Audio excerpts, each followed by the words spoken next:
ఎందుకు చెబుతానన్నా, నేను తప్పు చేస్తేనే కదా, నేను తప్పు చేస్తే కదా. నీకు తెలుసో లేదో, తప్పు చెయ్యాలంటే ప్రాణం తీసుకుంటానన్నా నేను, ప్రాణం. వరే నువ్వు ఎదుటోళ్ళు ప్రాణం తీస్తావు కానీ నీ ప్రాణం నువ్వు ఎక్కడ తీసుకుంటావురా? తప్పు చేయవా నాయన? పొరపాటును కూడా కనపడతారా ఇట్లాంటి వాళ్ళు మీ వీధుల్లో, సందుల్లో, గొంతుల్లో?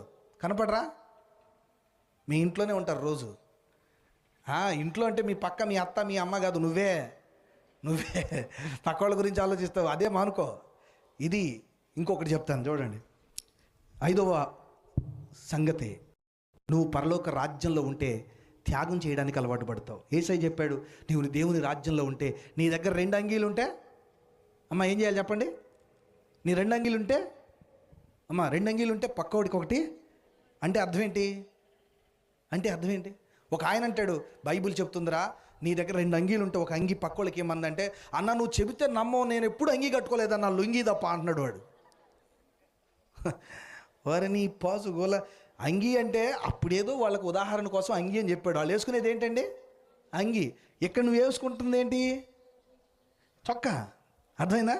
అని నాకన్నీ సొక్కాలేవు బాబు. నీకు సొక్కే కాదు, నువ్వు పెట్టుకునేది గోసి అయినా 2 గోసులు ఉంటే ఇంకో గోసి వాడికి. అర్థమవుతుంది అంటే అర్థం ఏంటంటే, నీ దగ్గర ఉన్నది ఇంకొకరికి పంచడం నేర్చుకో, ఇంకొకరికి ఇవ్వడం నేర్చుకో. వాళ్ళు ఇబ్బందుల్లో ఉంటే, అవసరాల్లో ఉంటే, నీ పక్కింట్లో ఒకళ్ళు క్యాన్సర్తో బాధపడుతున్నారనుకో, నువ్వేం చేస్తావు అమ్మ? ఏం చేస్తావు చెప్పు? మీ చర్చి వాళ్ళందరూ, మీ పాస్టర్ గారు వాళ్ళందరూ మొత్తం బయలుదేరి కట్టకట్టుకొని వచ్చి, అన్నా అప్పారావు అన్న ఏడవకన్నా ప్రార్థన చేద్దాం నా దేవుడు